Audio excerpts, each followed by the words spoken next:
bonjour à toutes et à tous, bienvenue sur KTV, Kwezi FM, le 106.9 pour ce temps de parole, toujours en direct, à la radio et à la télévision. Lelati Madi, elle est cadre infirmière à la PMI Enfants, elle est avec nous. Lelati, bonjour, dans le micro.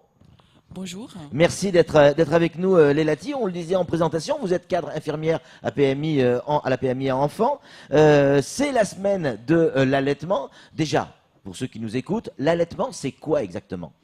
Alors, c'est la semaine de l'allaitement maternel. Oui. Donc, l'allaitement, en fait, c'est l'allaitement maternel, c'est-à-dire quand on met au sein le bébé, Oui. sinon l'allaitement au biberon. Oui.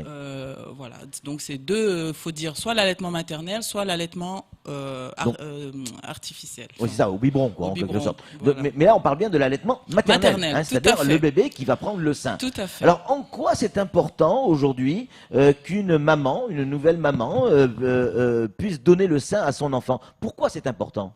Alors, c'est important, pourquoi? Parce que y a beaucoup d'avantages, il y a beaucoup de bienfaits à partir du moment où il n'y a aucun risque au niveau hygiène, Oui. au niveau économique. Oui. Il y a tellement d'avantages à faire, à À avoir, avoir, ouais. et surtout, ça protège le bébé. En fait, le bébé, il reçoit tout ce que maman mange. Le bébé, il reçoit, et le bébé, au niveau de sa défense immunitaire, c'est mieux quand il est allaité au sein. Parce que, en fait, c'est-à-dire que le sein artificiel, C'est-à-dire le biberon. le biberon, Ouais. c'est bien, mais le sein maternel, il reçoit tout ce que maman mange, donc il se développe mieux, il est plus harmonieux dans son développement, au niveau psychologique, au niveau, c'est mieux qu'allaiter au biberon. Oui. Évidemment, il y a toujours cette image magnifique, splendide d'un enfant qui tète le sein de sa maman. Et pourtant, à Mayotte, on n'échappe pas à la règle. Lelati, de plus en plus, les jeunes femmes disent non à l'allaitement maternel et font un peu comme on fait en métropole ou en Europe et préfèrent le biberon parce qu'elles ont peur d'abîmer leur poitrine, de perdre en poitrine en tout cas et d'avoir des seins qui tombent plus tard. Est-ce que ça c'est une vraie une réalité ou c'est quelque chose de faux? Non, c'est quelque chose de faux. Moi, je pense que c'est comme pour la grossesse. C'est-à-dire que forcément, qu'on allaite ou qu'on n'allaite pas avec l'âge ou Oui. voilà, on est amené, le corps, il est amené à changer de Bien toutes sûr. les manières. Oui. Ce serait aussi comme dire, ben moi, je veux pas avoir d'enfant parce que je veux pas que mon corps il change. Maintenant, pour l'allaitement maternel, moi, je pense que ce serait dommage de priver le bébé du sein parce que on a peur que les seins ils tombent. Bon, aujourd'hui, on peut entretenir. Ça les c'est une seins. bêtise. Oui, C'est une bêtise. oui. C'est une bêtise. Est-ce que il y a danger pour une femme qui vient à la PMI enfant et qui a besoin une personne issue d'une situation pas forcément très simple, on va dire irrégulière. Oui. Il n'y a pas forcément un suivi santé très optimal, on va dire ça comme ça. Comment vous devez réagir face à ces gens-là? Alors nous, surtout à la PMI, on Ouais. reçoit beaucoup de familles qui sont dans des situations précaires. Oui. Donc c'est vrai qu'on on échange beaucoup sur l'allaitement pour favoriser l'allaitement maternel. Les conseils, c'est-à-dire pendant les consultations, on donne des conseils pour déjà au niveau de la gestion dans la famille, c'est moins stressant pour une maman d'allaiter parce qu'il y a la question d'acheter les biberons, d'acheter Mais le lait tout le temps ne se pose pas. Ça coûte cher. Ça coûte cher. Ouais. Donc c'est vrai qu'on a tendance quand même à favoriser l'allaitement maternel et surtout de leur expliquer les bienfaits, qu'il y a beaucoup de bénéfices à donner le lait maternel et en plus c'est économique et ça L'hygiène, Lelati, l'hygiène est l'hygiène. très important parce que le bébé, s'il y a des microbes sur le sein, Oui. quel qu'il soit, le bébé les absorbe. Oui, très bonne Alors, question. quel conseil on peut donner effectivement à ces mamans qui ont pris la décision d'allaiter, dire ok, je vais allaiter pour plein de raisons. Le coût, l'économie, c'est une vraie raison aussi. Et puis parce que mon enfant en a besoin. Mais attention, il y a un problème d'hygiène. Très bonne question. Alors l'hygiène se pose et pour les biberons, mais surtout aussi pour le sein.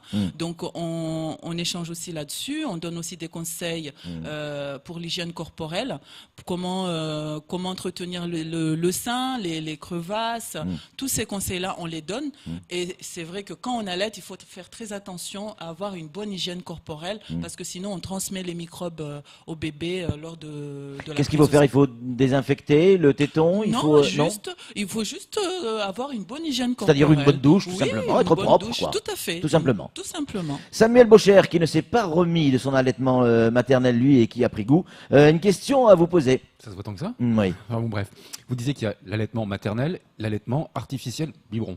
Mais pour moi, il y en a un troisième aujourd'hui, parce que la société a évolué, c'est l'allaitement maternel artificiel. C'est-à-dire que des femmes puisent le lait, leur lait, pour le stocker dans des biberons, parce qu'elles travaillent, elles ne peuvent pas toujours être avec leur enfant. Y a-t-il un risque avec cette pratique, plus qu'avec du lait artificiel? Non, absolument pas. Au contraire, c'est bien. Pourquoi?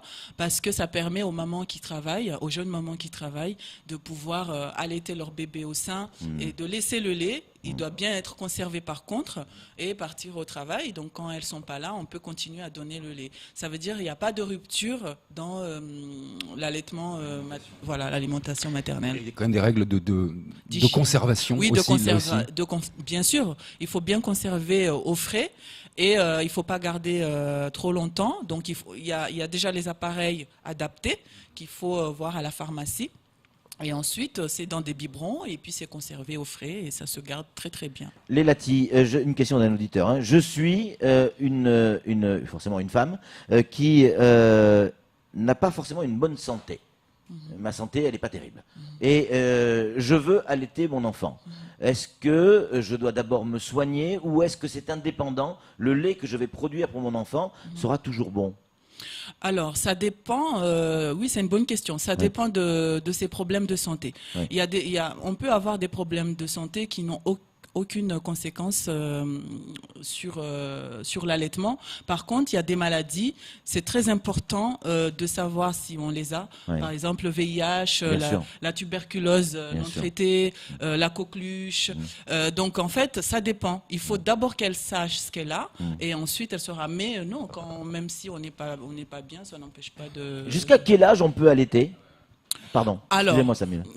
En fait, ce qui serait l'idéal, ce qui serait bien, c'est qu'on mette au sein le bébé dès la naissance jusqu'à ses 2 ans. Bon, avec des compléments alimentaires, mais jusqu'à 2 ans, c'est très très bien.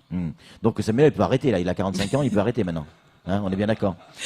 Qu'est-ce que on nous dit que le premier lait d'une maman, le premier lait qui va être pris par l'enfant est primordial pour le reste de sa croissance. C'est vrai ou c'est faux? On dit ça souvent. Moi, Vous l'avez entendu aussi, hein? Oui, je l'ai entendu. Franchement, je ne saurais pas répondre. Est-ce que c'est des idées reçues ou je ne sais pas. Je saurais pas répondre. Alors, une question qui va vous paraître bizarre. Donc, un mari qui, si je comprends bien le message, hein, un mari qui, sa femme est enceinte, a voulu goûter le lait qu'elle porte. Et il dit c'est pas bon. J'aurais pu l'écrire ce message parce que moi aussi j'ai goûté une fois, c'est pas bon du tout. Et pour le bébé c'est bon. Je veux dire, au niveau du goût, c'est pas terrible quand même. Vous pouvez pas rajouter un peu de sucre?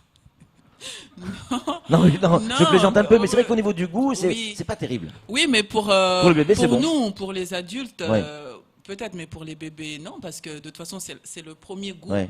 Son premier goût, c'est comme vous, quand vous vous habituez à quelque chose, tout de suite, vous avez le goût.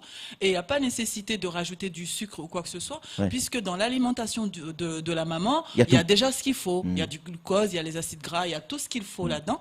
Donc, il n'y a pas besoin de rajouter quoi que ce soit. Samuel. Hors antenne, tout à l'heure, je blague avec vous. Je dis, ma mère m'a pas allaité. Est-ce que ça se voit? Pourtant, c'est vrai. Elle n'a pas pu m'allaiter parce que le lait était impropre à la consommation. Il était, comme on disait à l'époque, empoisonné. Est-ce que ça a une incidence sur l'avenir du bébé, mais aussi de la maman, qui peut être traumatisée de ne pas avoir allaité son enfant?